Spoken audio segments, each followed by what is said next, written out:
Uh,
Good evening, everybody. Come on, let's come on in. Please share this. This is going to be so good.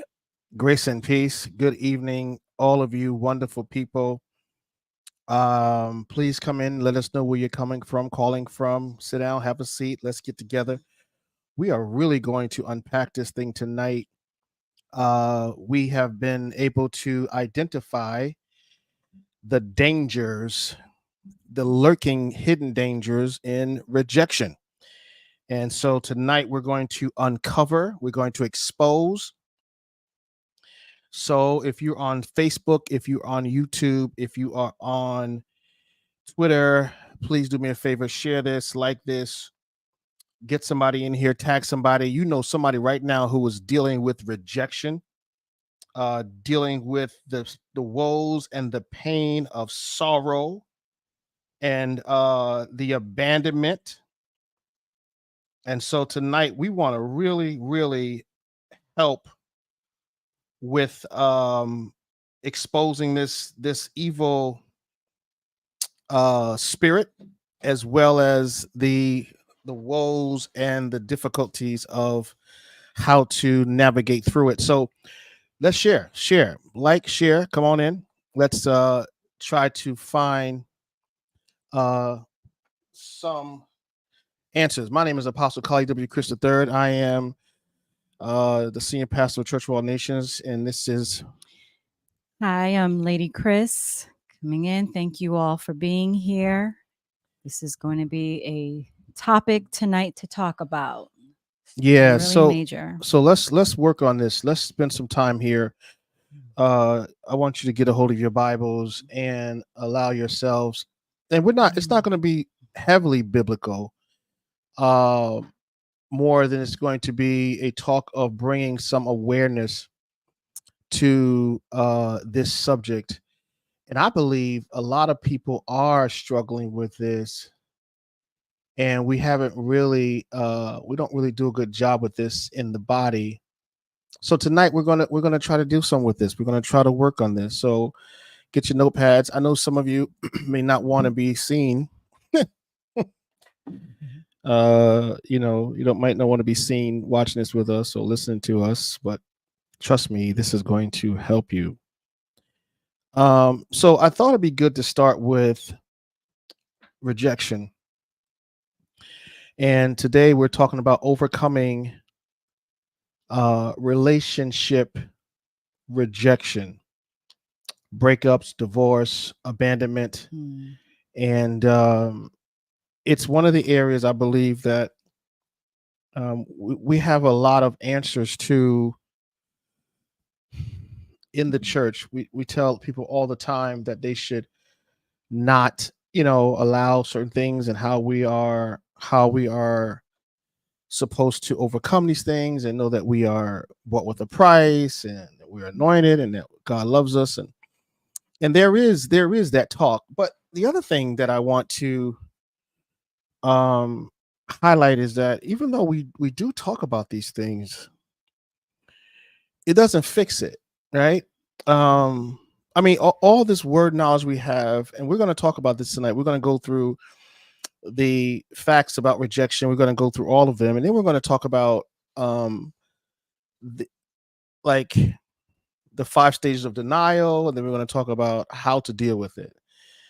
I really believe that we really need to give answers to people, how to deal with rejection. First of all, rejection is embarrassing, especially if it's public. Yes, it is. And so we're living in a time now where rejection is very public. We have it on social media.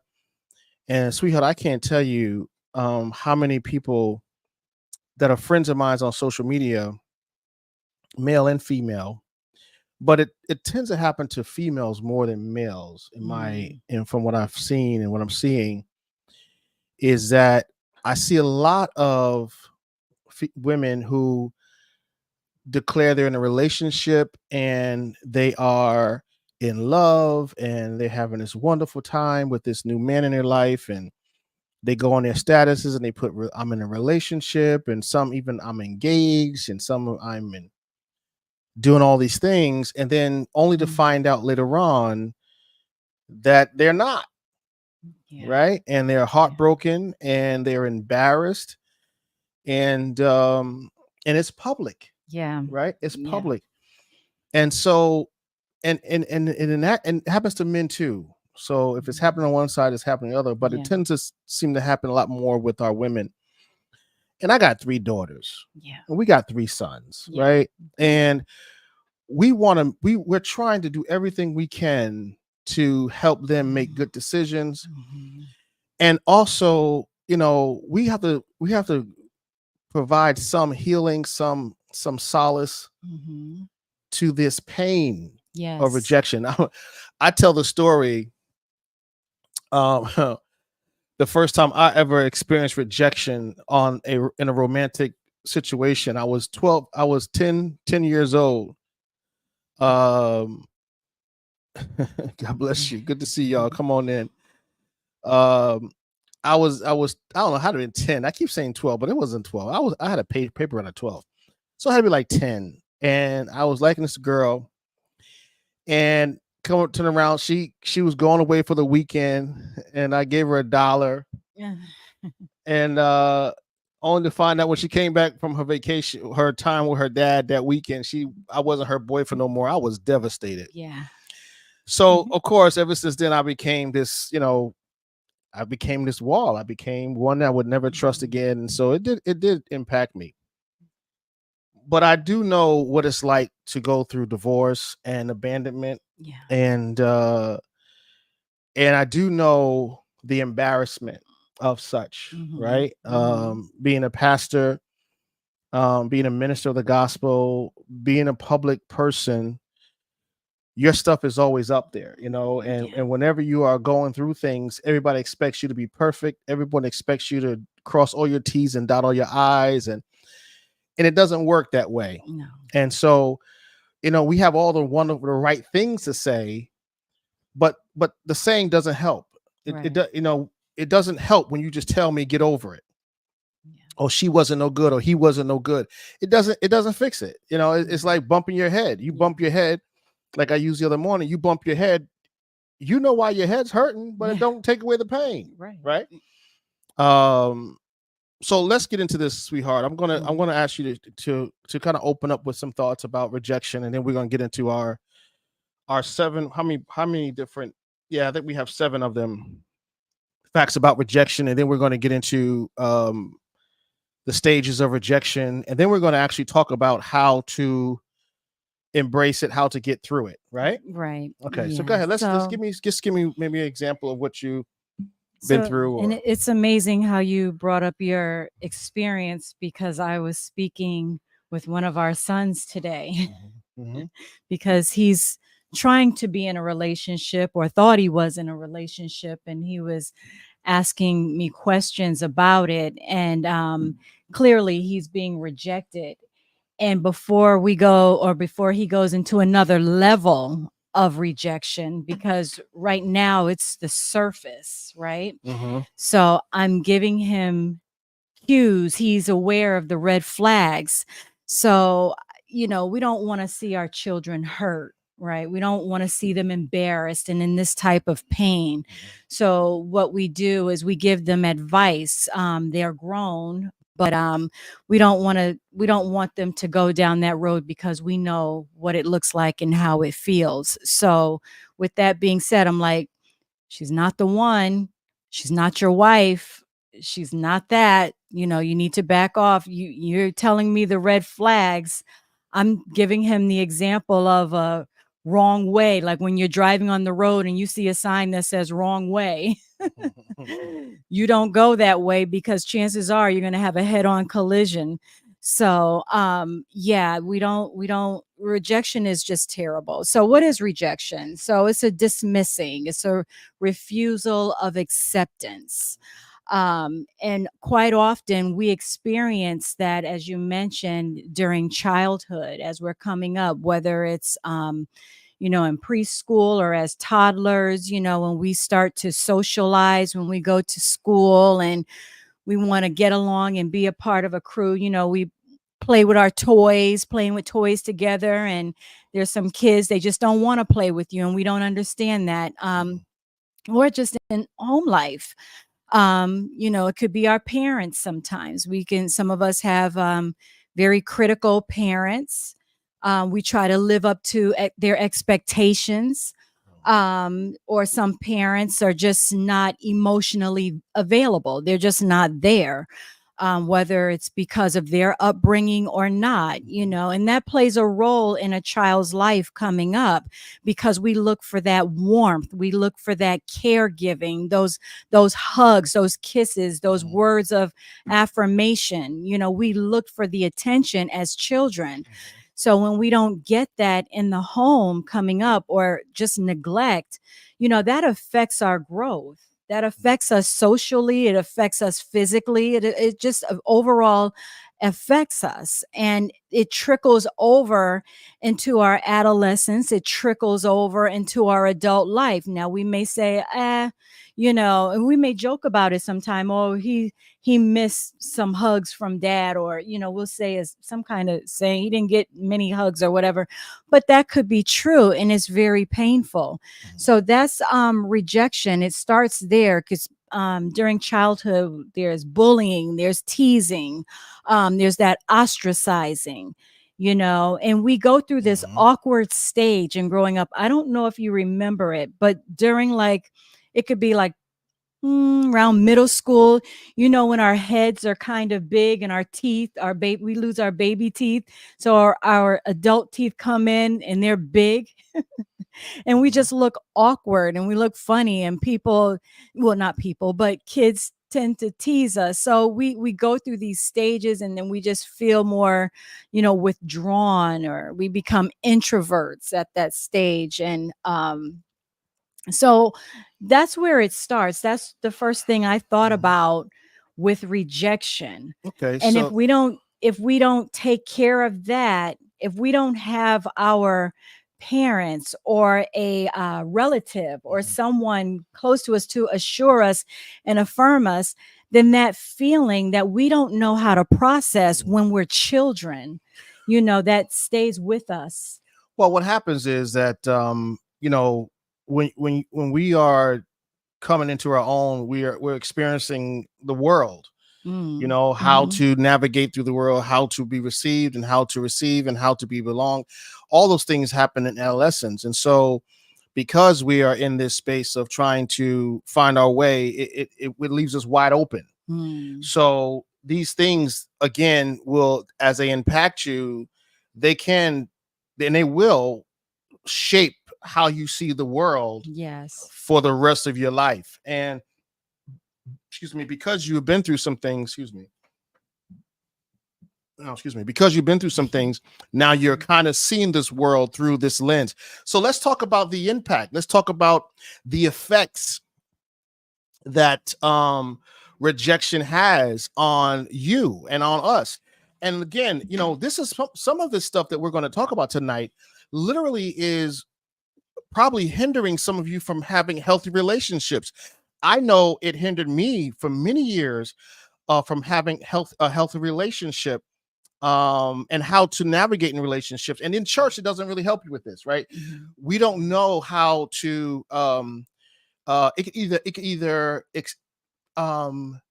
could either cause it to become larger or more pronounced, causing many of us to overachieve and try to compete and try to feel like we have to compensate. A lot of things happen in this regard. So tonight we're going to really help. We're going to try to help you work through this. So let's talk about the first point. The first point, rejection piggybacks on the physical pain pathways in the brain. So this is one of the impacts of rejection. And so what we find, and some of you can probably write this down or maybe get somebody on here, because we're gonna really deal with that significantly. We're going to dive in and we're going to really take this apart. So we're going to try not to spend a long time doing it, but we really want to get through these things. So rejection piggybacks off the physical pain pathways in the brain. So what it's saying essentially is that studies have shown that the same areas of brain becomes activated when we experience rejection as when we experience physical pain, right? So the physical pain and the emotional pain has the same effects as the same part of the brain. That's why oftentimes when you are dealing with physical rejection, it actually makes you feel bad, like it hurts. Yeah. I mean, I don't know if you've ever been in so much pain that it hurt. Been so heartbreaking that it actually hurts, right? But you can't put it on like your physical pain. You can't point to where it's hurting. And that's what makes it much more frustrating, that you are in this agonizing pain due to rejection and you can't remedy it, right? You don't know how to, you can't put a Band-Aid on it. No. You can't give it Advil, right? And so no medicine. So what people typically do is they self-medicate. They get drunk, they get high, they take volumes, right? They take Percocets, they take stuff to really try to alleviate the idea of the pain. You hear people all the time talking when they get drunk. They try to, soak it away, or they do other things. And we'll talk about that a little later, other ways to deal with this. So it does address the part of the brain that physical pain also impacts. All right. Number two, we can relieve and re-experience social pain more vividly than we can physical pain. All right. So what does that mean? Well, sweetheart, you want to talk a little about what that means? That means, well, our notes here. Yeah, you like relive it. Yes. Read the notes, because okay. Try recalling an experience in which you felt significant physical pain, and your brain pathways will respond. Yeah, In other words, that memory alone won't elicit physical pain, but try reliving a painful rejection. Actually, don't just take my word for it. And you will be flooded with many of the same feelings you had at the time, and your brain will respond much as it did at the time too. Our brain prioritizes rejection experiences because we are social animals who live in tribes. So the thing, what this point is saying, and I dealt with it on Sunday, but this thing is saying that you actually, your physical pain, like if you got cut, or if you skinned your knee, or you bumped your head, whatever the physical pain is, after that pain is gone and dissipated, and it's been some time, and its scars healed, you can't relive that pain. So you can't relive physical pain, right? You can't feel it the way you felt it at the time, but emotional pain you can. Yes. So you can actually go back to when that person hurt you, that divorce, that abandonment, that rejection, that bad breakup, and relive what that. In fact, if you haven't dealt with it, you can literally start crying. Even though it's happened 5-10 years ago, you can actually start crying based on that pain you experienced. Yes. And that begins to shape how you deal with those things later on. So Mm. some of us are shy, some of us are guarded, some of us can't get into a relationship no more because we know, like a natural pain, if you touch that spot, oh my, wait, I'm not ready Yeah. for that. Yep. No, I can't let you get so far. I can't let you have that part of my heart. I can't let you get into this part of my life because I really understand that hurts. Brother said here, there's phantom. Exactly. We have phantom pain from surgeries that I have had. All right. So yeah, exactly. So these things happen in your psyche. You know, I remember when I was playing football and I dislocated my shoulder, and I went back on the field, and the guys were like, "Hey man, you're protecting that shoulder," and I didn't even realize it.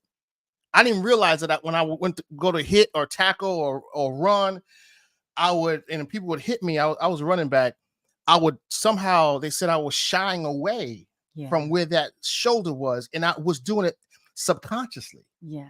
And so what happens to us sometimes when we've been traumatized in rejection, we subconsciously have these blockers up. That's right. Right? Won't allow certain things to happen, won't allow certain people to get close to us, won't allow ourselves to actually fall in love or to give ourselves to someone again. And we, again, we tell people in church, you've been healed, it's okay, let it go, God did this, da da da da da da. We got all these cliches, but we don't really deal with the fact that someone's in real pain. Yes. Right? Yes. In real pain, that you're brokenhearted, and that don't go away instantly. No, that it doesn't. Takes time, that takes time. right? Yes. Takes time. Yes. Okay. So rejection number 3, rejection destabilizes our need to belong. Right. So it kind of it destabilizes it. It doesn't really give us the stability. It makes us feel rejected. Right. We get rejected. This becomes destabilized as a disconnection we feel adds to our emotional pain. So I don't want to reconnect, right? Reconnecting with those who love us, reaching out to members of groups which we feel strongly affinity to and who value and accept us. It's hard for us to grab a hold to that, right? I don't really want to get entangled. I mean, and again, sometimes we have to be careful because in church settings, it's community. Yeah. Right. And so because it's community, we wonder why people are so distant. One of the things that I've realized, back in the day, we would invite people to our house for dinner. We would have these social events, come over to our house, hang out, and sit on the porch, and the kids come play. And that was building church community. But now we don't see a lot of that.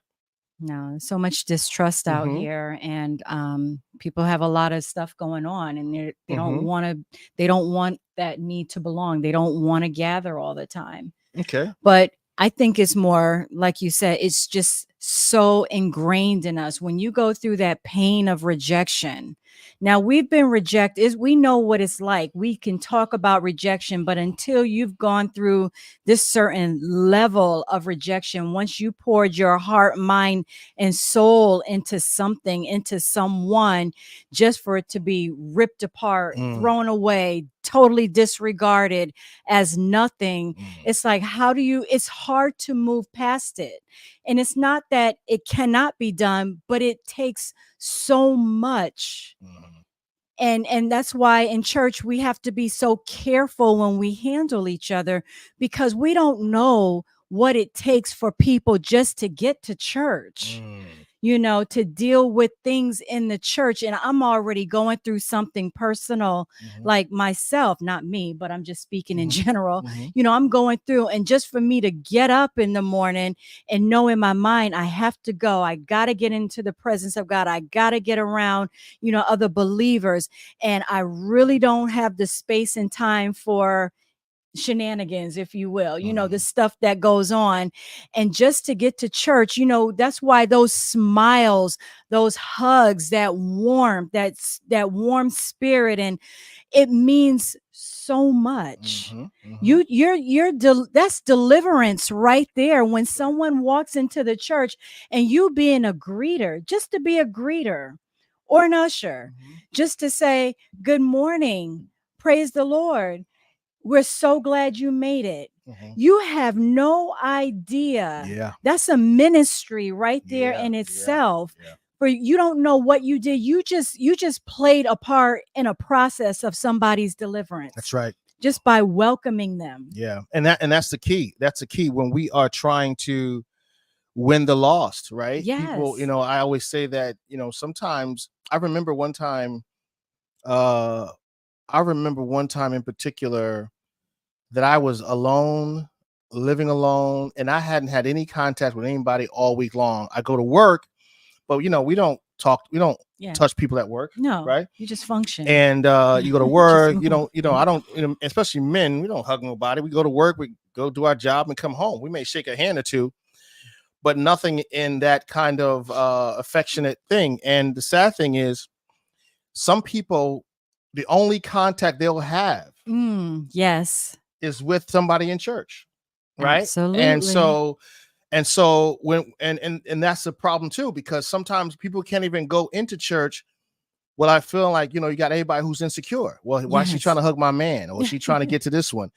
I had a young lady said to me a while back, and she said, she didn't want to come visit my church because I was single, and she felt like people were thinking that she was trying to get to me, but that's not what Mhm. she wanted. And I was Right. like, how sad is that we can't even go to worship without Yes. somebody thinking something perverted. Yes. And that's what the devil has done to the church. That's he that's he right. already put you in a place of rejection and isolation, and to just now compound that with some kind of the stuff that he does with us. And so we have to be willing to help that, because again, the rejection destabilizes the need to belong. It Yeah. destabilizes it. So now we don't need to belong. We don't want that. Number 4, rejection creates surges of anger and Yes. aggression. So being angry, the Surgeon General said in 2001, uh, of a U.S. issued a report stating that rejection, listen, this is very powerful. Some of you who are dealing with young people, your children, those around you, you gotta pay attention to this, because this is very important for our youth. Our youth are really dealing with this on a major level. Even with all the stuff they have, all the social media, all the information, they are in a lot of trouble. So I want you to listen to this. So in 2001, the Surgeon General of the US issued a report stating that rejection was a greater risk for adolescent violence than drugs, poverty, and gang membership. Countless studies have demonstrated that even mild rejection lead people to take out their aggression on innocent bystanders. So why the kids are going to school, shooting up the schools, why the kids are going postal, why there's all this violence, is because these kids are angry. I Mhm. mean, I've seen this, and I always wonder, why is this child so angry? Mm. Well, it's rejection. It's rejection from a parent. You got these single parent homes now, which is Yes. major, because a child, when they see a single parent home, they're thinking that somebody abandoned them. Yeah. Kids always wonder, was it me that caused mom and dad to not be Yes. together? Did I do something? Yes. How can I fix it? Right. Yes. And so that is also a sign of rejection. And we have to be willing to understand that from a ministry level. I Yeah. think we got to really work hard on this. We're so spiritual, we're so heavy on spirit, but we don't deal with the humanity, the fact that we have emotional problems Mhm. that we have to learn how to address Yes. from an Yes. intellectual, from a mature, from a standpoint of understanding that, yeah, you could put oil on me, yeah, you can sing me happy, yeah, you could, I could shout, run around the church, but I'm still going to be hurting Yeah. when I go home and I got to go to court the next day because I'm going to get divorced, or I got to talk to my lawyer. I got to repair my life because someone came into my life and now they stripped me of everything. Mm. All these things still have to be dealt with. Yes. And you just can't obliviously just act like it's not there. And God is not really saying, oh, just get over it. That's us, because we Yeah. don't want to deal with your pain. Because people don't know how to deal They with don't know it. how to deal with it. So they're going to say, get over it. But we know reality is you can't just get over it. And so we do rely heavily on prayer. And, you know, and we know prayer does work. Mhm. You know, when you get into that atmosphere, when you get into that atmosphere of worship, it does help. It really does. Miracles happen. Mhm. We know how it is when we get into the presence of the Lord. It's everything. So we do believe in that. However, yeah, we can't just get over it. You know, Mhm. we are so damaged. Mhm. And then when you're dealing with or working with people who don't understand that level of pain, they haven't been there. They're experienced with other things, but they haven't been there. They can't tell you, I know how you feel. They can't relate. Mhm. And sometimes I believe God has us in that place on purpose to Mhm. get our attention. But you know, the sad thing about rejection is what I thought about. It's intentional. Mm. That hurts. Rejection is intentional. Mm. Mm. It's done on purpose. It doesn't care. Mm. Wherever rejection comes from, that it just doesn't care about how you feel. It doesn't care about what you do after being rejected. It's just dark. Mm. And that's really a level of pain. That's really a situation that we have Mm. to learn how to minister to when someone experiences that. Well, I think not all. I think some rejection, all rejection is not intentional in the sense of Mm. I'm trying to reject you. Like for instance, we mentioned a Mhm. few minutes ago about the child who is in the middle of a divorce, right? So the father or the mother, whoever's divorcing, whoever's separating, whatever the case is not trying to do that to that child, Mhm. but the child is collateral damage, Yes. right? It's the mishap, it's the issue, right? It's Yes. the one who gets affected in that regard. So again, but it doesn't fix it. The Yeah. results are the same, right? Yes. The impact is the same. All right, so let's go. Number 5, it says here, rejection sends us a message to seek and destroy our self-esteem. I'm terrible. I'm not good enough. Yeah. You know, and this happens a lot to those of us who, those of you who actually been through romantic rejections. Often, respond to romantic rejection by finding fault in ourselves. You know, you always hear that whole cliche women always use, or somebody, what do I have they don't have, right? Be mourning our inadequacies, kicking ourselves when we are already down, smacking our self-esteem into a pulp, right? You're just kind of knocking yourself around, busting your, Mhm. well, look at me, I'm too this, I told you I wasn't going to be there, I told you I wasn't this, you and then you do the other side, right? You go overboard, right? You start walking around acting like as if it doesn't bother you. That's the other sad thing. Yeah. It does bother you. It is Yeah. it is hurting you. So you have to be willing to confront it. And we're going to talk about that a little later. Read number 6, sweetheart. What's the point number 6? Rejection does not respond to reason. Um rejection Rejection does not respond to reason. Participants were put through an experiment in which they were rejected by strangers. The experiment was rigged. The strangers were Confederates of the researchers. Surprisingly, though, even being told that the strangers who had rejected them did not actually reject them did little to ease the emotional pain participants felt. Even being told that the strangers belonged to a group they despised, such as the KKK, did little to soothe people's hurt feelings. Mm. So even though it was a prop or a prank or an experiment, and the participants knew that it wasn't real, it still impacted them. Yeah. That was that. What is that? Pride or ego? No, it just It just, it impacted them because they felt rejected. See, so the point is that the fact that said it can't, it's not reasoned. Once you hurt me, you can't convince me. You like yeah. it. My rejection is not gonna like. Oh, wait a minute. that's not what it was. Like, for instance, I'll use a physical analogy. Once you stump your toe, right, Mhm. and you say, "Oh, I stumped my toe." Like, okay, if you walking in the dark, this is a good. You walk in the dark, you stump your toe on the edge of the bed. You know what happened. You walked in the dark. That was what you did. It was intentional, right? Because you know better than walk in the dark. You know what stumped your toe, the bed, but it doesn't take away the pain. Right.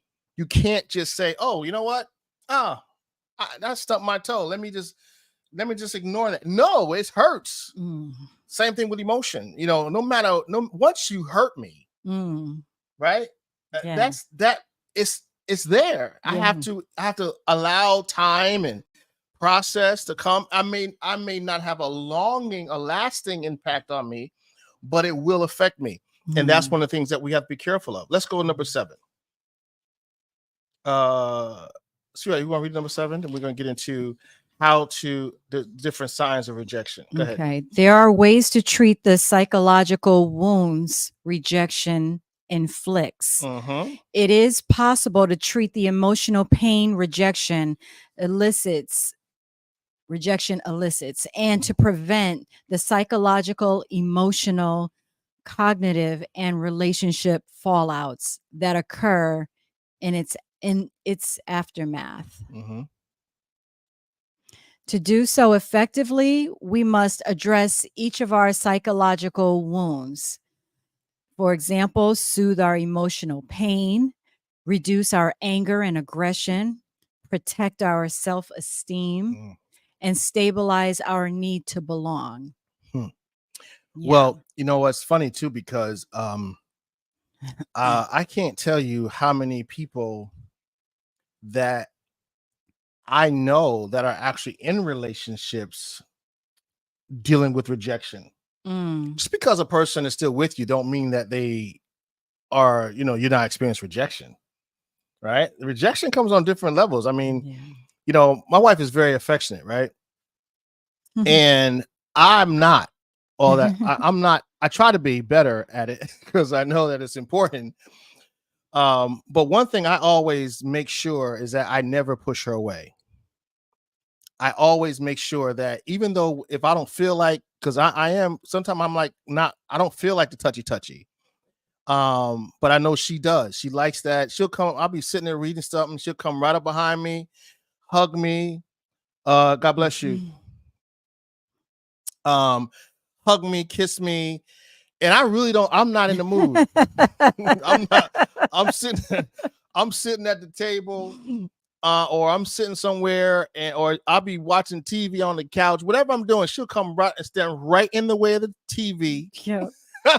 Right. And I'm like, hello. yep, she'll come right in and Hi. and it's really, listen, I'm not there, but she's there. And I will not in everything in me tell her, move, please, never, because I understand that that's rejection. Yes. Right. And I don't want that smoke.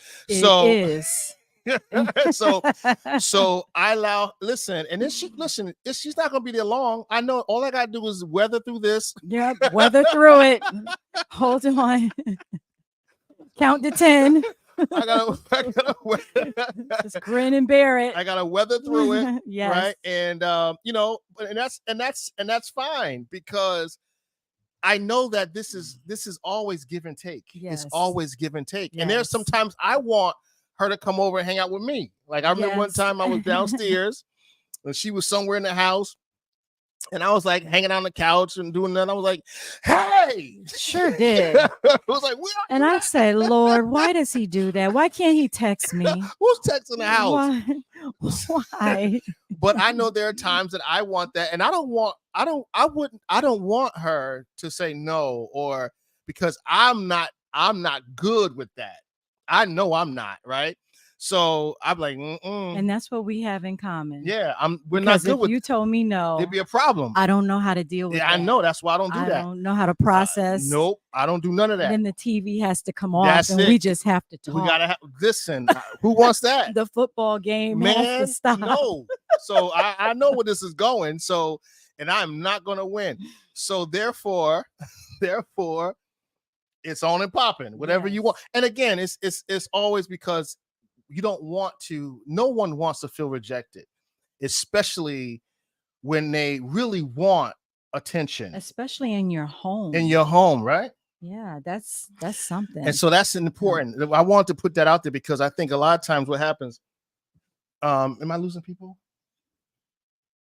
I don't know if it's frozen or not. But in our homes, in our relationships, this is where you're supposed to get that, right? This is where it's supposed to be. So let's talk about the stages of rejection. There are what are the 5 stages of rejection? Okay, so we're gonna kind of go through this. All right. Am I frozen? Am I frozen? I don't know if I'm. All right, here we go. The first stage of rejection is denial, right? So your first stage of rejection is denial. Rejection, discovering someone is turning you down, will be disbelief, right? You start wondering, like, what in the world? What did I do? There must be some mistake. You deserve this person. It's like one of those things where, I mean, I think, like I said, I think we've all been here, right? Where we're like, you're in a relationship with somebody, right? Let's see if we can kind of put this in perspective. And you're expecting them to call you back. You called him, her, him, whatever. And then oh boy. Right? And then you get the voicemail. You get the voicemail. Right? You get the old voicemail. And then you say, okay, and pick up whatever. So you try to be understanding. Then you go to texting. Yeah. Do the text. Trying to get in touch with you. Where are you? Da, da, da. So it starts off a certain way. Then what happens next? Here we go. Right? So you calling again. 15, 20 minutes go by. Now, this is the normal routine. This is not like, something, we don't do. This is what we do. Mm-hmm. It's what we do, right? We text and we got a routine down. I call you every night, this time of night, and this time of day, and you're not there. And man, now you're like, I can't. No, I know now something's got to be wrong. Mm-hmm. See, now you're starting to feel it. Yeah. Right? You already know there's something wrong. You already sense because something's telling you there's something wrong. So here we go. Yep. Right now we're in denial. Why there can't be that? And then what happens is they start telling you, giving you excuses why they didn't pick up. I fell asleep. I'm lost. My phone died. All this stuff, right? And it's off. Yeah.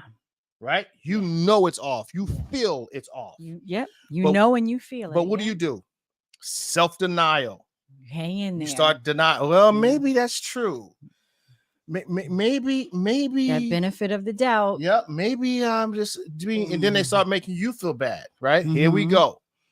Right? Here we go. And now this ain't somebody you just hooked up with. This is that person. Yeah. Right? You got your heart in here. You got your love in here. You got your stuff invested, in here. Yeah. You vested, right? Yeah. You got all this stuff going on. Yeah. And all of a sudden they start playing, Houdini. Yeah. Magical act. And so and you don't want to feel this pain. Right.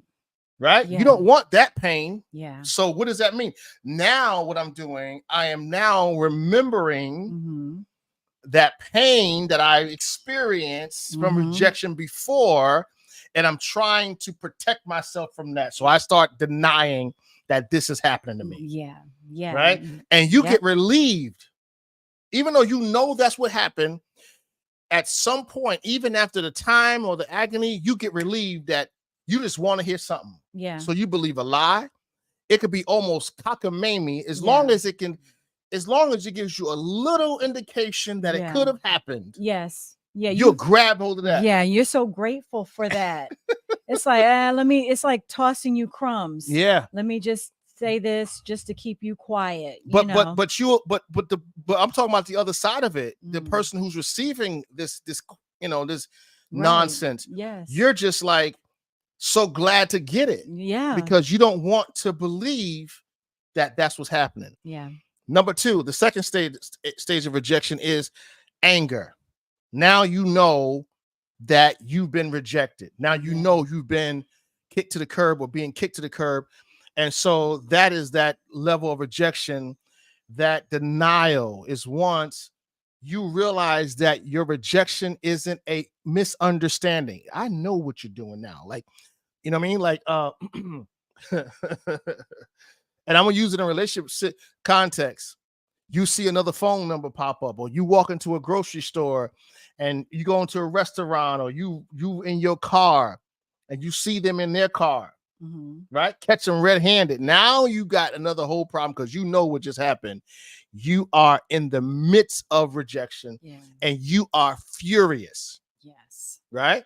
You are hot. You are angry. Yes. Once you realize this person is spinning you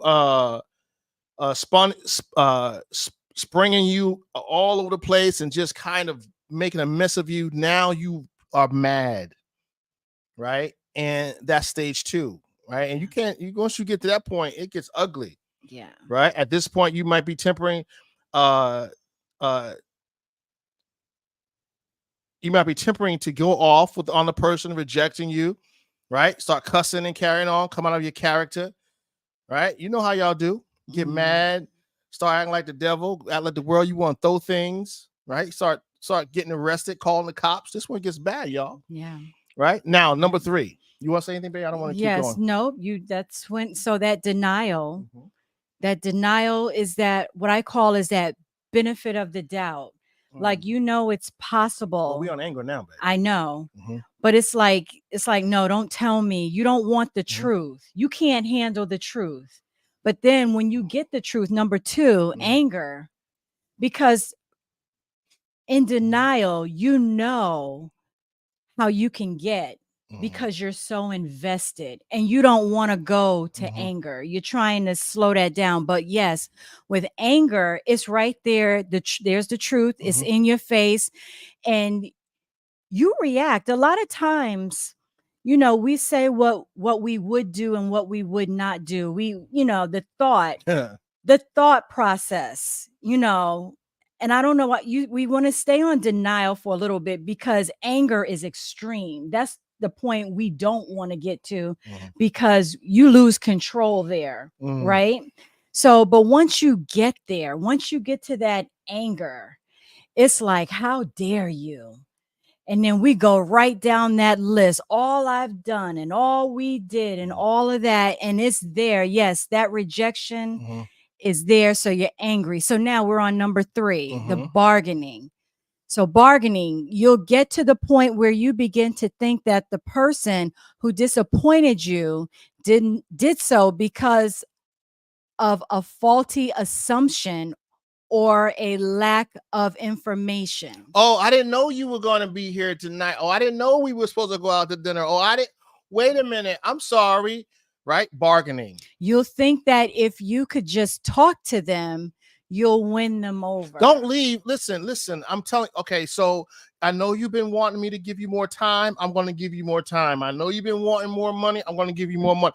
I know that you want more of this, so you start bargaining. I'm going to be more flexible. I'm going to be more understanding. I'm going to give you your space. I'm not going to crowd you. Right?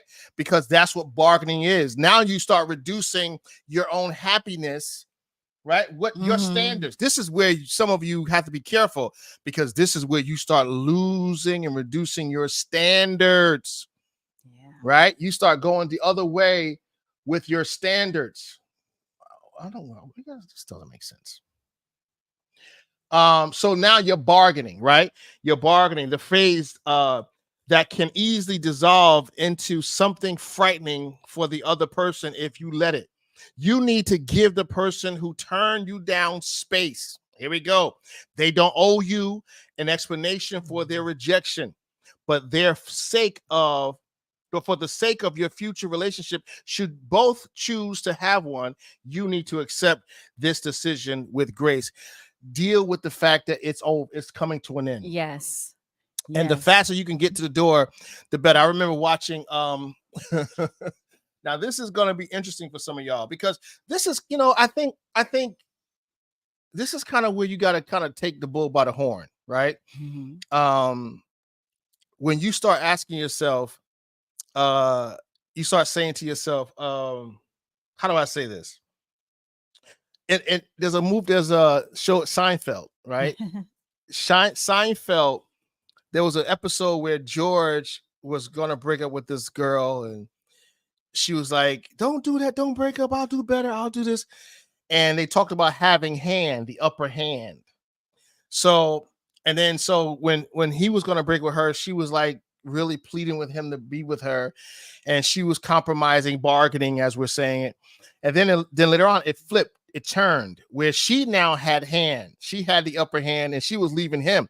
The reason why I brought that up is because in these situations, when you start seeing the handwriting on the wall, and you know that you're now being rejected and you are bargaining, you need to pick your face off the floor, Mhm. and begin to embrace the fact that this is coming to an end, or this is over. Absolutely, Right? because it's only going to get worse. Yeah, you got to learn how Yeah. to cut the cord, Yeah. right? You start getting all these excuses, and some of you already know, you could feel it when Yeah. the thing is going sideways, right? Mhm. When it's going bad. And so you don't want to go here. Now let's go to number 4. Number 4, depression, right? Depression, rejection becomes with a tangled knot of emotion. How do I handle? How do I deal? How do I cope? Oh my gosh, I got all these emotions going on. And again, I go to church, you cry. And again, it's good. Go to church, worship, cry. But now you have to realize that this is something that can overwhelm you. And now this kind of depression is not a spirit, right? Because sometimes we say depression in church is a spirit. It's some kind of spirit that we're dealing with. But this is not a spirit. This is a natural reaction to rejection, feeling Yes. depressed. It's an emotional situation, Yes. right? And we have to learn how to understand that and know that this depression, man, it's going to last a while, right? Or on top of feeling angry and disappointed, you're sad, embarrassed, confused, hurt, or above all, right? Or all the above, Mhm. right? I mean, like I Yeah. said before, a lot of our young ladies go online and they post their situation, post their relationships, and they're happy about the relationship, they're happy about the marriage, they're happy about the engagement, they're happy about all this stuff, and then only to find out later on, boom, it blows up in your face. Yeah. And divorce is the same way. I mean, one of the things that I've seen down through the years is when I went through divorce, it was embarrassing. You know what I mean? It was embarrassing to have to go through that, and because of the crowd, because of all the message that you preach, because of all the things you go through, Yeah. right? And even if I was the one filing for divorce, or wanted the divorce, it still doesn't feel any better, Right. right? It doesn't feel any better, and I think that's one of the things that we have to be come to terms with. All Yeah. right. So depression is another stage, and the last stage is acceptance.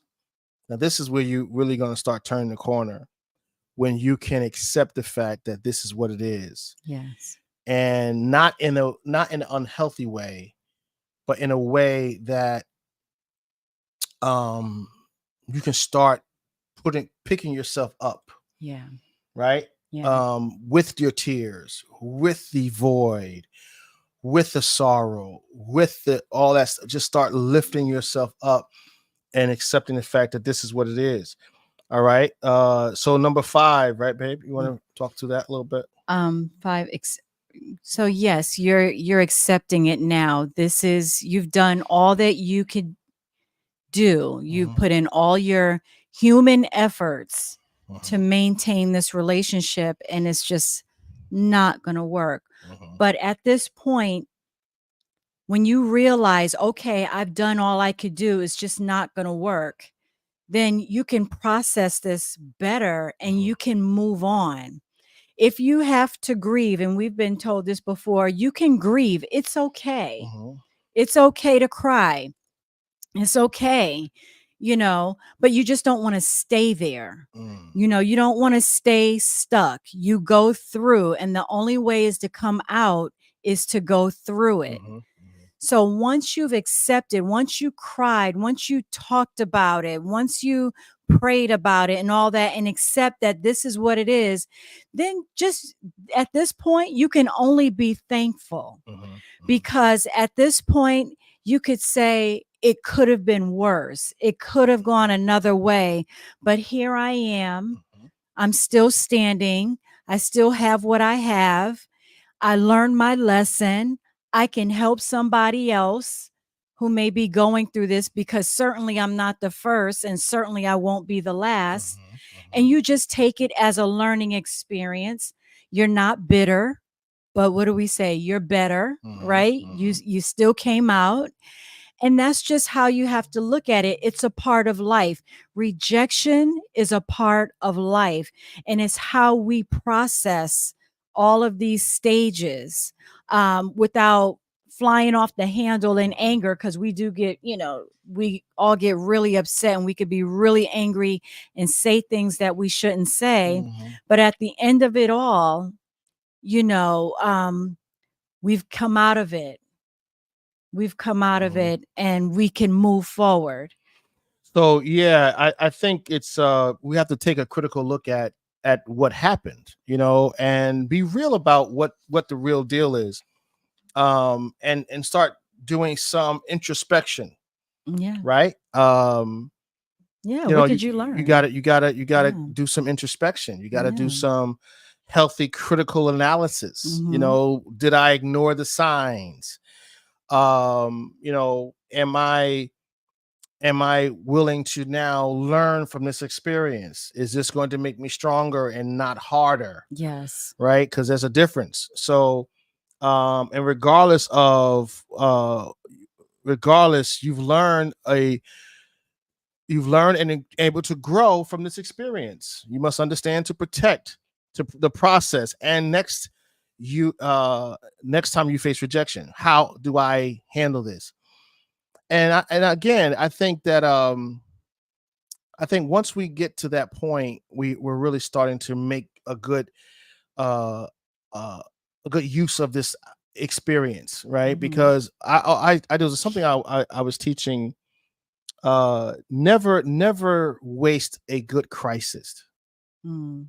right? Never waste a good crisis. If you're going through something, you want to make sure that you take out of that crisis what you need to Mhm. grow. Don't waste it. Don't just throw it to the wind. That what it is. Just learn from it. Build from it, right? Yeah. And so once you use that, you can now speak from a place of experience, Yes. a place of strength, right? Resilience Mhm. and toughness. All right. Mhm. And that's what God gives you. Now, how do we deal with rejection? How to deal with rejection? Wow. You ready for this? Now, that's we're going to deal with it now. Now we're going to grow up. Now we're going to confront this. Oh, my goodness. How in the world do I deal with this rejection? Well, there's a couple ways to deal with it, right? You could handle the rejection and do everything you can avoid it. But if you don't experience rejection, you're playing it safe and not taking the risk. And it's important. It's good to take risk. Mhm. I'm so glad that I took a risk with my wife. I'm glad I took a chance with her. I didn't know her, and Me too. yeah, she took a chance too. But it was easier for her than me. But anyway, trust me, it was easier. But I'm glad I did. I'm glad I did. Because I promised I wouldn't. I promised myself I wouldn't, but that would have been limiting me and hindering me, and my life wouldn't be as good as it is if I hadn't. So sometimes you gotta be willing to take a risk, right? So be willing now to take a risk. It'll help you open up to taking risks. Let's go. Recognize rejection is a part of life. Number one, right? Recognize rejection is a part of It's a life. part of life. Okay. So just know, you know what? If I get in here and it goes sideways, it's a part of life. And you know what, too? Don't let it affect your self esteem. When you're rejected, it doesn't mean that somebody else, the other person, is more. No, you are enough. You Mm, are enough. So don't, when someone doesn't receive you, they don't accept you, it's okay. You're not meant to fit in. You're not meant to go along with everybody. mhm. Even though the situation may look so attractive and so you might be so enamored by someone or something, if you're not received, it's okay. Mhm. You're not any less and they're not any more. Right. My wife said to me one day, we were talking, and she was like, why do people feel like that people need to like them? Oh yeah, I don't know Right. why I had that. I just Yeah. It was like that was one out of, of the I was like, blue. she was like, yeah, why do people feel like if that you gotta like them? Like Exactly. somehow you got it. Like if you don't like them, there's something wrong with you. You ain't gotta like everybody, Yes. right? You ain't gotta want to be around everybody. You don't Yes. have to be in the comfort of everybody. Yeah. So yeah, I was like, wow, that was an interesting point. And to the point here of rejection, that it's a part of life. The one thing about this, I'm gonna read this, our notes. This is my notes I have. Some Mhm. things aren't meant to be. Exactly. Deal with that. Oh, you know what? It ain't meant to It's be. not meant to So let me be. let me embrace that. Rejection can lead to positive change, right? It means you're pushing your limits, taking risks, and leaving your comfort zone behind. If you're living a life free of rejection, you're doing something wrong. So yeah, you took a chance. You all the signs were there. He was tall, dark, and handsome. She was short and or slim and fine, whatever it was, right? You saw the opportunity, the business opportunity, whatever you did, right? You took a chance. And again, it didn't work out, right? It didn't Mhm. work out. My heart hurting a little bit. I'm a little embarrassed. I'm a little out here, but hey, Yeah. that's okay, It's all right? right. That's okay. I'm gonna, yeah. Do you feel good? No, but it's gonna be okay. All I need some days, right? I don't need to get into a relationship right now because Mhm. now I'm not. That's not gonna help me. Jump into some other situation. That's not gonna fix it. Yeah. So let me process through the pain, loneliness.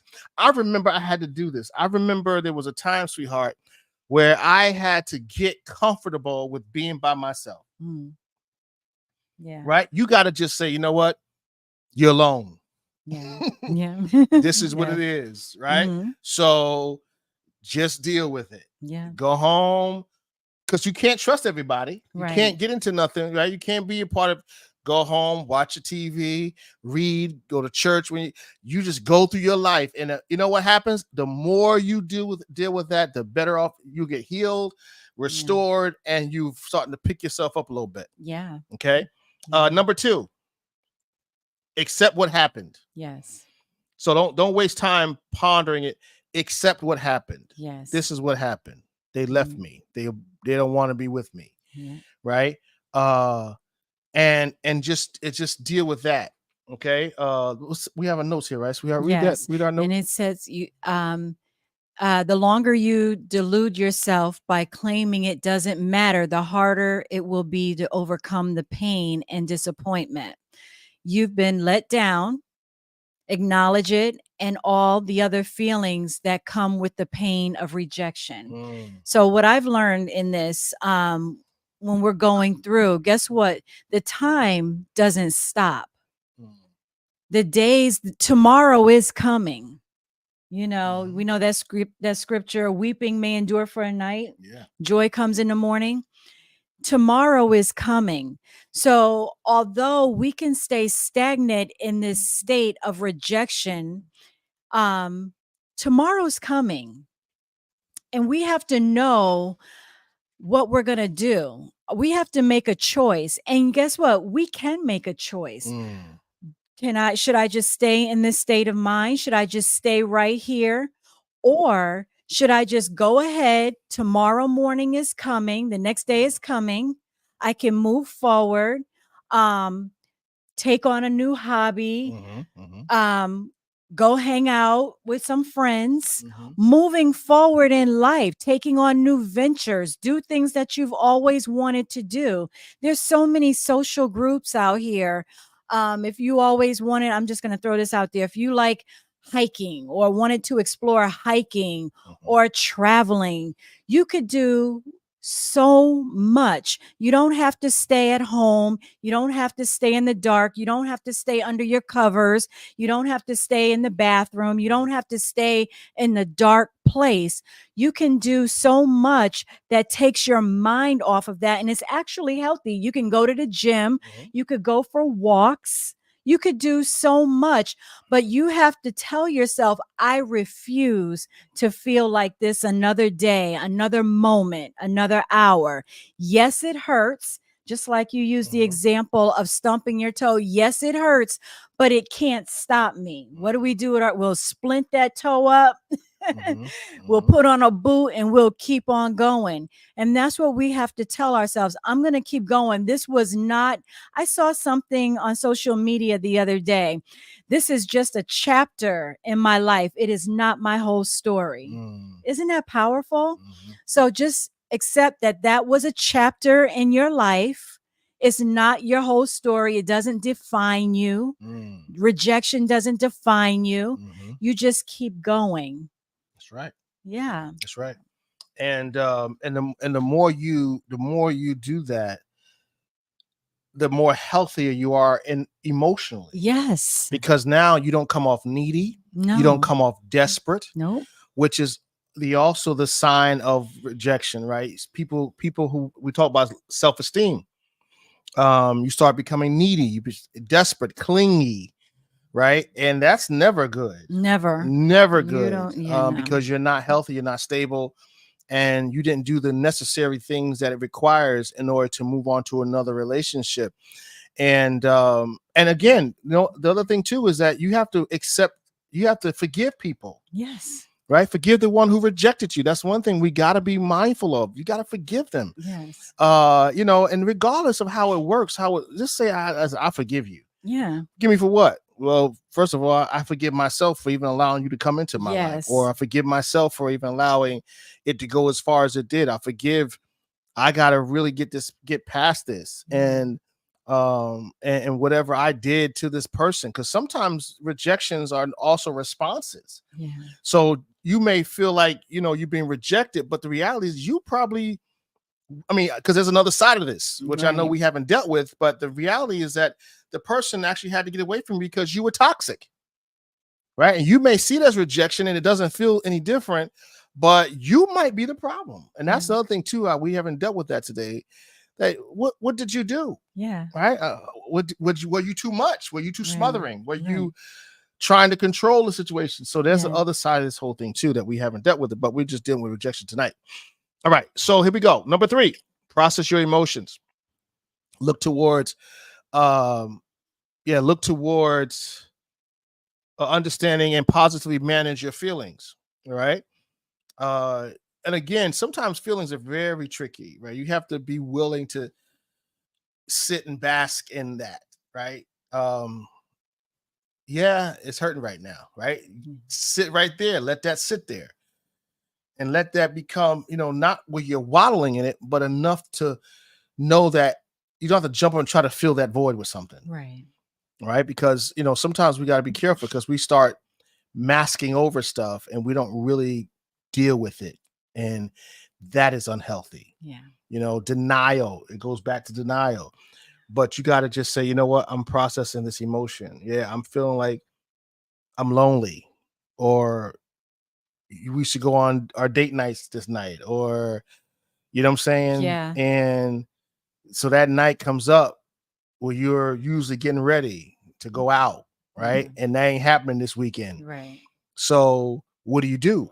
Right? Do you just jump up and do something else? Maybe not. Maybe you just need to sit tight and just let that sit and just get used to not doing that on Friday night or Saturday night, whatever that night is, until it becomes no longer a ritual, right? And so process the emotion, right? And you may not be able to do it right off. You might have to the first week or so, get up and do something just to kind of get your mind off of it. And but eventually you're going to have to accept that it's over, right? And Yeah. process those emotions.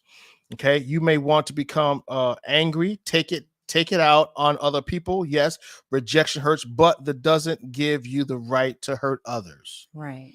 Okay. Correct. So sometimes you're just not a good person to be around today. Right. Well, child, you can't be wild on that. No, let me sit with this. I'm not good. Don't guilt Yes. me, Yeah. Right. right? Don't guilt me into feeling bad. I already Yeah. feel bad. Right. So let me have that. Let me process this emotion, Yeah.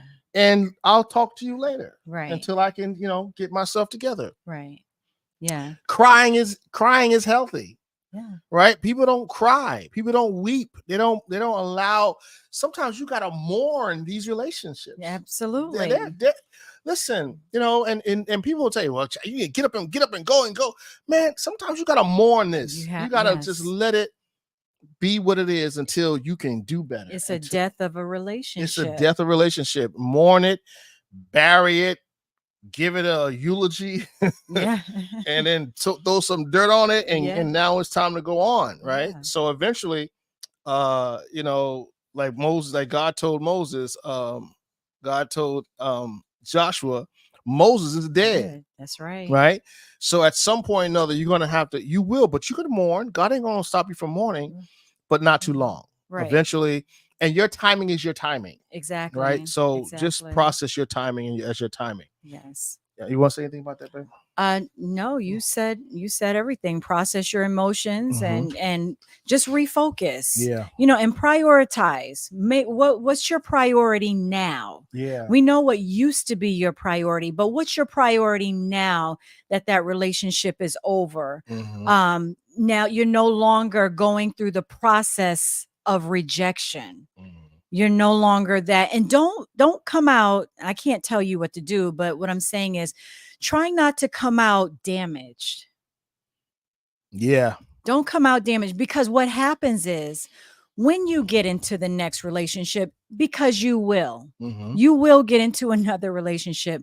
You don't want to bleed, right? Mm. Into that next one. Mm-hmm. So there were some signs that I've taken down of that residue, if you will, of rejection. Highly sensitive about the possibility of being rejected. Mm. So just being so sensitive, like you can smell rejection is about to happen. And so what do? Oh, you get offended by something that's not even real. It's not even present. You're just offended already because you think you see something coming and it's not even there. Well, other thing too Hmm. about that, sweetheart, is that sometimes you can be so overly sensitive to it, Yeah.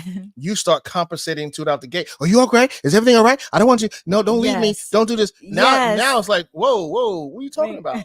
Well, I couldn't get your phone call, and I don't want you to do. Like, wait, Yeah. whoa, well, hold up.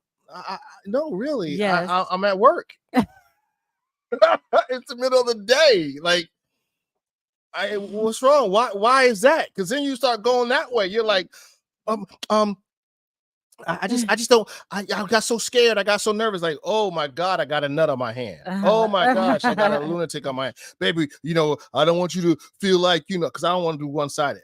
Man, I was just trying to check because I want to make sure you got enough. And he going through all these things and try to make sure that you ain't leaving them, man, Mhm. needy and clingy and all emotional and feminine acting. And man, no woman wants that. I don't think. No. Go ahead, babe. So yeah, No. that's the other side So of it. don't be that overly high standards on oneself. So you Mm. feel like you have to do so much with you because of this rejection. Well, maybe he or she didn't feel like you were enough, so you're going to make yourself be Oh, enough. wow. You're going to Now nothing's wrong with education. Nothing's wrong with going after that doctorate, that PhD, Mhm. that whatever your goal is, nothing. But when you're operating in this state of mind that I'm going to have this and everybody's going to want me and everybody's going to want to be around me and you will be a fool to reject me. Mm, You know, you don't need to do all of that. You are enough all by yourself. You just, mm. and that means you just have to know who you are. You are important. That's right. You are relevant. You are significant. You are somebody, Mm. and you're somebody And special. somebody in the fact that, again, the fact that you went through rejection, like we said earlier, it just wasn't meant to be, or the chemistry didn't work. And we're going to deal with that a little bit. The chemistry didn't work. You know, it Yes. was probably the best thing for you Yes. to get out of that. I mean, Yeah. because now you're like I said, you're overcompensating, right? You're overcompensating. You're trying to, and we're going to talk about compensation. You're trying to make something work that ain't going to work, and you're doing everything you can. You got to learn how to just be like, you know what? I'm glad this. Listen, listen. Some of the stuff you be glad it didn't work out. Yeah. I look at certain situations in my life and other people's situations. I look at people who come to me crying about this person that didn't accept them, and 5 years, 10 years later, I'm like, go back and look again. Mm. They be like, thank you, Jesus. Right? Yeah. Really? Like, God, I'm so glad that you didn't Yes. let that go down. Yes. Right? And Yeah. so again, that rejection was for your benefit. It was God's way of ministering to you. So learn how to deal with that. All right, here we go. Mhm. Number 4. Treat yourself with compassion, right? Mhm. It's okay to cocoon for a little while dealing with rejection. It's okay to say, you know what? I'm gonna fall back a little bit. I'm gonna chill out. I'm gonna get in shape. I'm gonna take my aggression out on some weights. It's okay. It's okay to say that. It's okay to deal with that. You need time to look after your well-being and return to even emotional heal. Right. So again, it's going to take time. You know, go for walks. Yes. Process it. Go for walks. Give yourself some grace. You know, don't be so hard on yourself. Oh, you should have. You see, you stupid. You always getting into it. This is you talking to you. You always get no. Give yourself some grace for making a mistake, for taking a risk, taking a chance. Go for some walks. Take some time. The time that you were tied up in this relationship, you can now convert. You can now take that time to read, to write that book you've been working on, or Yes. what, start that business. Have some compassion for yourself. Be gracious to yourself as you're coming through it. Don't beat yourself up, right? Or overthink the situation. Don't overthink it. We do that a lot. We overthink stuff. We're constantly trying to, make it right in our minds. Listen, just give yourself some compassion. All right. Be compassionate to know that you'll learn something new when you are ready, right? Yes. You'll learn, you'll get it. What did I learn?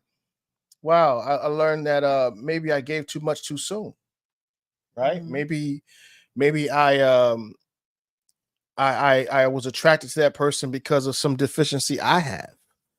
All right. Yeah. Just say, listen, you know what? And you know what also too, I mean, in these situations, not for nothing, as my wife always says, Not for nothing. not for nothing. Every relationship is not bad.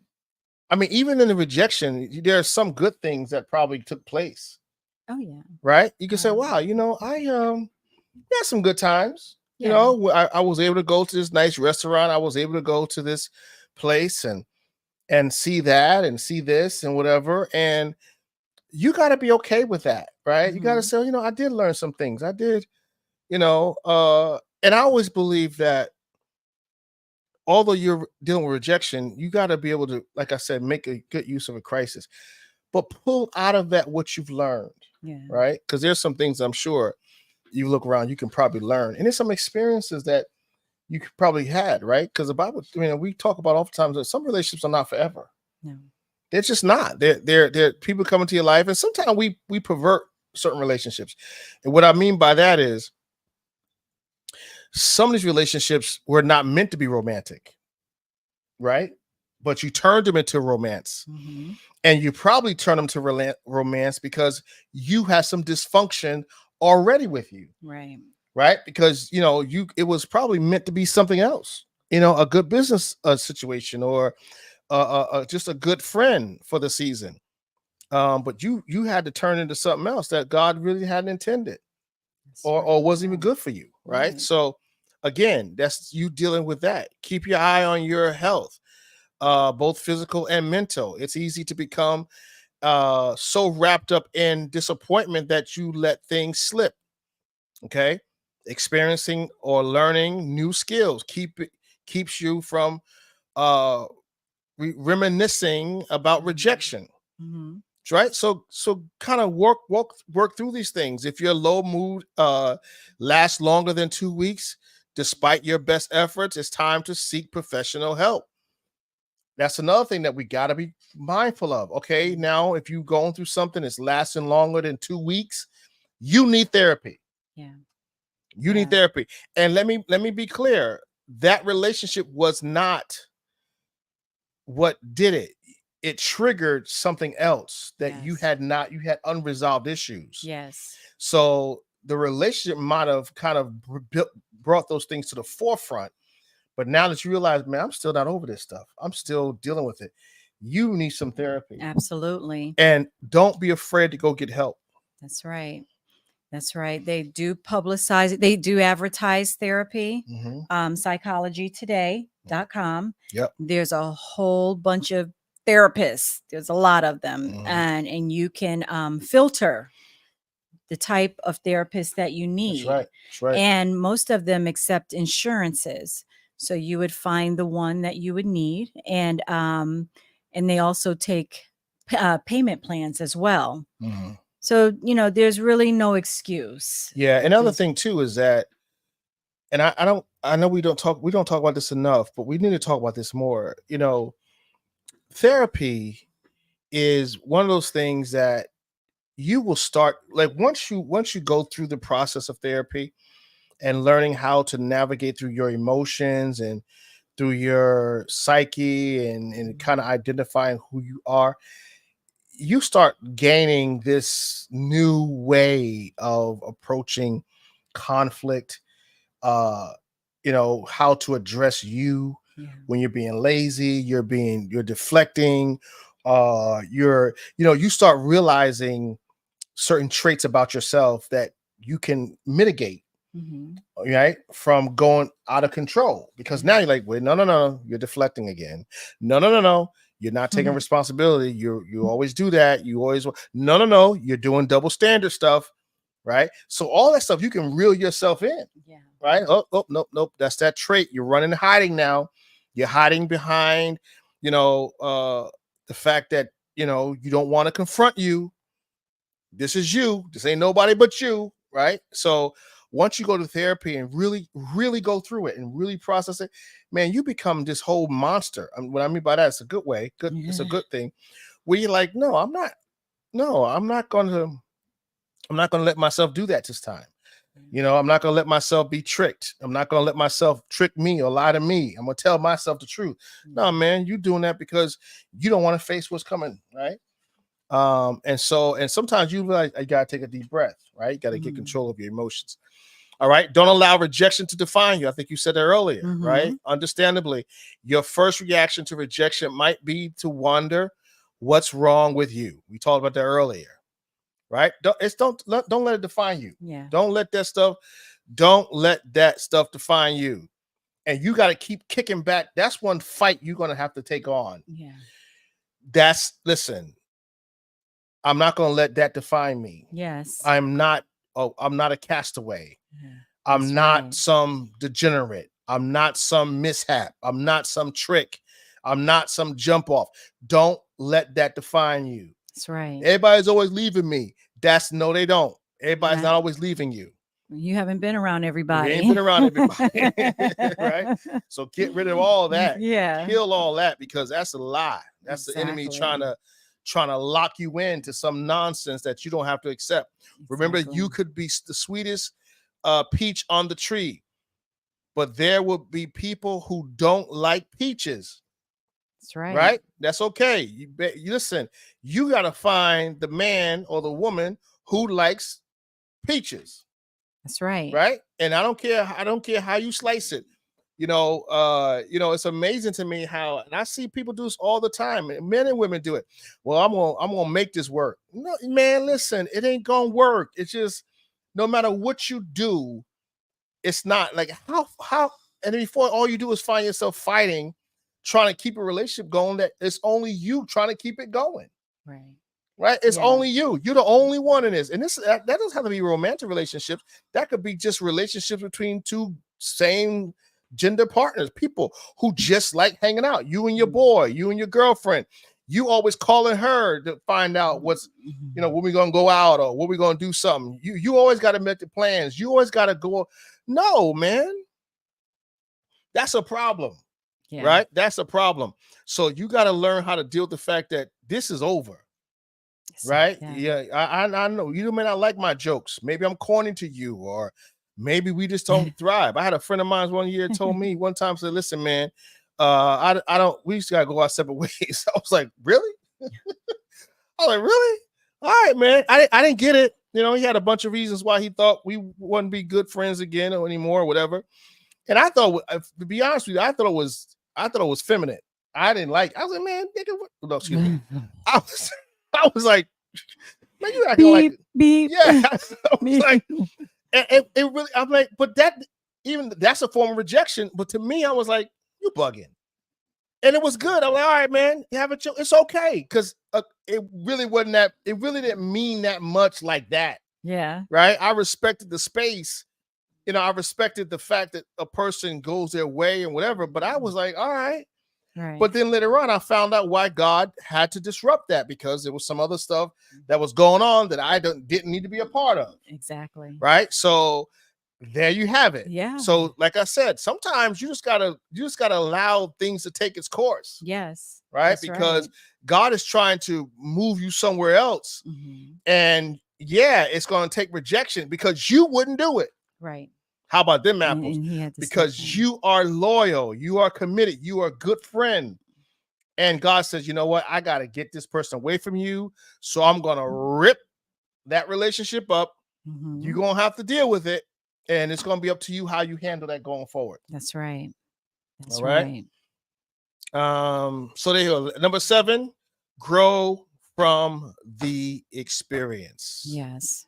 I don't think anybody's on right now. I don't see nobody. But grow from the experience. If you're here, type in the chat. I think there's got to be something wrong with this. Grow from the experience. I guess it's not a good subject tonight. Grow from the experience. Rejection hurts, right? But dwelling on what you did wrong doesn't do any good, right? Mm-hmm. It doesn't do any good. Try to look at the situation objectively. Right? Be critical about it. If there's something you can learn from this, if someone passed you over for a job opportunity, seek constructive feedback to help you identify areas where you can beef up your resume. Right? Just learn. Like if you wasn't, if the job didn't work out. I mean, there's some jobs that I went for years ago that I was like, man, I really want that job. Didn't work out. Yeah. Right. I didn't get it for one reason or the other, and that's kind of how that goes. So you got to be willing to understand that that's part of life. Yeah. Right. Yeah. And just because you were rejected over here, it doesn't mean that you will never be accepted anywhere. You just weren't good for that place. Mm-hmm. And it's so hard because we have our own way of thinking. We have our own desires, our own wants. And we want this. And we are so determined to get this. But when this doesn't work for you, we're so traumatized. We are. We are so like, we are so hurt. And we just can't believe that. And so that became our idol, our world, that right there.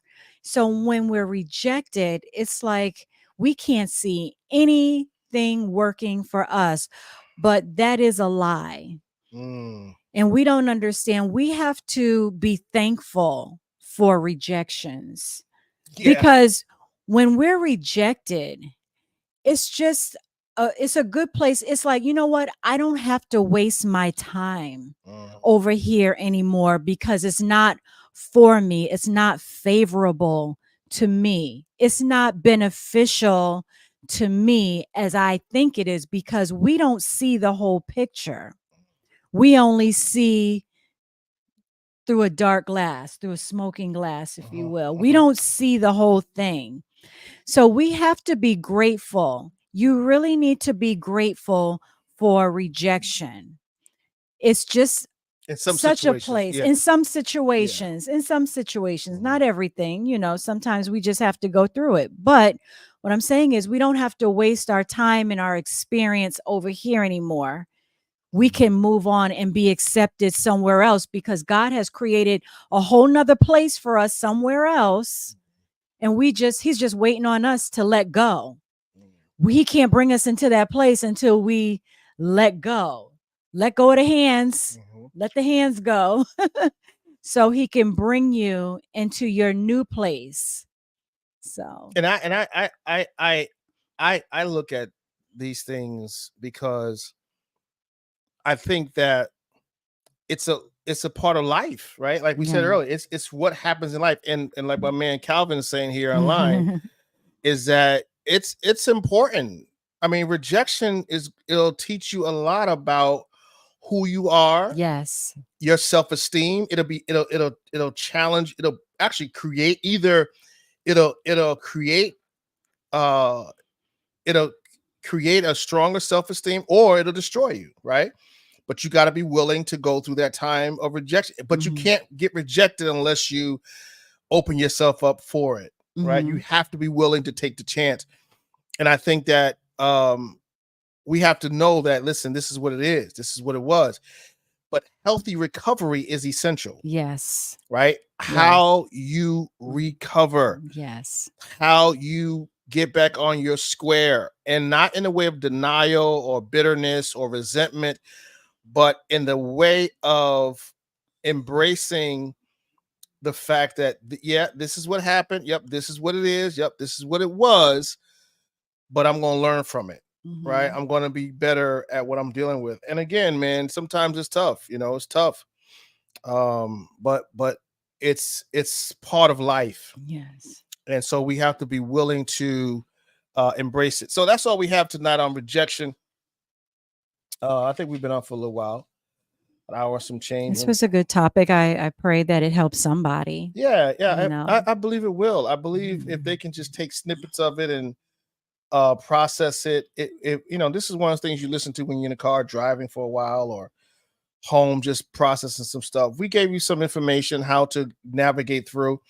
Did we get a whole lot of scriptures? No, we didn't give you a whole lot of scriptures tonight. And we didn't, we could have, right? I know people like to be preached to, but those of you who've been in church long enough can put all the scriptures into play, right? Yeah. But what I want to do tonight, what we want to do, and I hope we accomplished it, is really to help go through the humanity side of this whole thing, understanding that God will and grace and spirit will help you through it. But I really want to go through the human side of how we can process this and think it through. Because although we do have spiritual things and music and worship and all those things and community, but we have to be willing to say, God, I know that it hurts, right? And we do see it in scripture when Moses had died and Moses was abandoned or he was a fugitive from Egypt, right? How he ran off, and we saw how Joseph was abandoned, left for dead, rejected, right? So David was rejected. So all these people have dealt with some level of rejection. Jeremiah rejected by his people. Isaiah rejected, right? Daniel taken into captivity. So all these prophets have been through some form. Jesus rejected. Yes. And so we have all these examples. God himself. God rejected, right? So who are we? The Bible says, yeah, Samuel, he said, they didn't reject you, they rejected me. Yes. So rejection is a part of life, right? We're all going to deal with it. But the key is, how do we deal with it? How do we navigate through it? How do we learn from it? And how do we not allow it to identify us? Mm-hmm. Right? Because how you deal with it is going to determine your growth, your production, your prosperity, your advancement, how you matriculate through life. It's going to deal with it, how you deal with rejection. And sadly enough, sweetheart, a lot of people in the body of Christ don't do well with this. No. You know, a lot of, and that's why we have so much bitterness, so much resentment, You know, so much lashing out. lashing, visceral responses, and guarding, callous, and bitterness, all this stuff we got running through the church. And superficial, fake, phony, Mm-hmm. all that stuff's running through the house. And we're hopeful in that. And I know a lot of stuff comes from rejection. It just really does. People talk about church hurt, Yeah. right? That's rejection, Absolutely. right? Yeah. And he said, well, you rejected at church and the world rejects you. But that's not an excuse, right? Yeah. People at work reject you. You get hurt from work, but you still go. And Right. it always kills me. Yeah. Not kill me, but Yeah. I always find it stupid. I'm going to say that because I think that's the word I want to use. It's stupid to compare.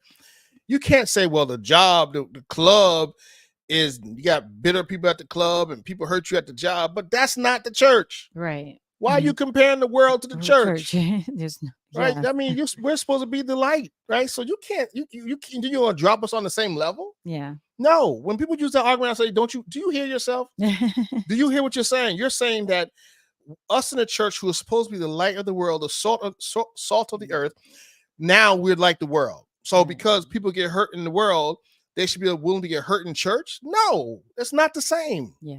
So stop using that stupid argument. Those who do that, stop being so stupid, thinking that you're convincing somebody. That's ridiculous. We're supposed to be the light of the world. We're supposed to be loving and kind and merciful and all that stuff that Christ was. And the minute that somebody says, well, I've been church hurt, we start trying to mitigate. Oh, well, you've been hurt in the world. You still go. You go to the nightclub. You go. People mean. That's not the same. Why are you comparing nightclub to the church? Are you stupid? Yeah, I'm gonna say it because I think it's the worst thing in the world to say to somebody that they should expect the same treatment in the nightclub and the workplace and the community that they expect in the church. That's not the same. So stop using that argument. And those of you pastors who use that in defense, stop it because it's stupid. You sound ridiculous. I'm going to say that. I'm hard. Yeah, these words are harsh because I'm annoyed when I hear people reduce the church and those of us who are supposed to be born again and the light of the world and the salt of the earth to reduce us to who hangs out in nightclubs. Mm. Right? Mm-hmm. What are you talking about? Yeah. What are you talking about?